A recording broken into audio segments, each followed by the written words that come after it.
Hello বন্ধুরা, আজকে আমার রান্নাঘরে দেখতেই পাচ্ছ মাছের ঝোল। হ্যাঁ, এটা নিয়েছি ছোট ছোট ইলিশ মাছ, ওই খোকা ইলিশ বলতে পারো। এখানে সর্ষে, কাঁচা লঙ্কা আর কিছুটা পোস্তও দিয়েছিলাম, দিয়ে আমি একসাথে বেটে নিয়েছি। এর মধ্যে দিয়ে দিয়েছি নুন আর হলুদ। মাছগুলো ভালো করে মাখিয়ে নেব। আমি ভাপা ইলিশ করছি না, আমি সর্ষে ইলিশ করছি। যেহেতু মাছটা একটু ছোট, সেই কারণে মাছটা একটু ফ্রাই করে নেব। মাছটা কেমন হবে ঠিক বুঝতে পারছি না, কারণ এত ছোট ইলিশ মাছ ভাজা খেতেই বেশি ভালো লাগে। কিন্তু আমার মনে হলো যে একটুখানি ঝাল ঝাল করে সর্ষে বাটা করলে কেমন হয়। সেই বুঝে কড়াইতে তেল গরম বসিয়ে দিলাম।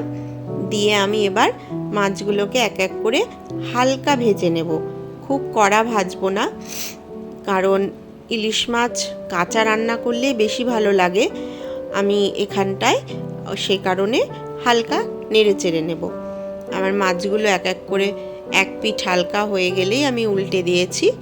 দেখতেই পাচ্ছ কতটা কড়া হয়েছে, খুব একটা কড়া নয়, কাঁচা কাঁচাই আছে, খালি জাস্ট এপিট ওপিট করে নেওয়া। এবার মাছগুলোর ভাজা অনেকটা তেল বেরিয়েছে, ওই তেলেই আমি দিয়ে দিলাম একটু কালো জিরে এবং কাঁচা লঙ্কা ফোড়ন। কালো জিরে কাঁচা লঙ্কা দিয়ে আমি এর মধ্যে দিয়ে দেব জল দিয়ে এই ঝোলটাকে এবার ভালো করে ফুটিয়ে নিতে হবে। তারপর আমি দিয়ে দিচ্ছি হলুদ এবং আন্দাজ মতন নুন। এবার ওই যে আমি পেস্টটা তৈরি করে রেখেছিলাম, ওটাকে আমি জল দিয়ে গুলে নেব, আর এর মধ্যে ছেড়ে দেব মাছগুলোকে সেদ্ধ হওয়ার জন্য। কারণ আমি মাছগুলো খুব কড়া করে ভাজিনি, মাছগুলো যত ভালো করে সেদ্ধ হবে তত টেস্ট হবে। মাছটা কিন্তু ছোট হলেও মাছ ভাজার অনেকটা তেল বেরিয়েছিল আর খুব সুন্দর গন্ধ বেরিয়েছিল।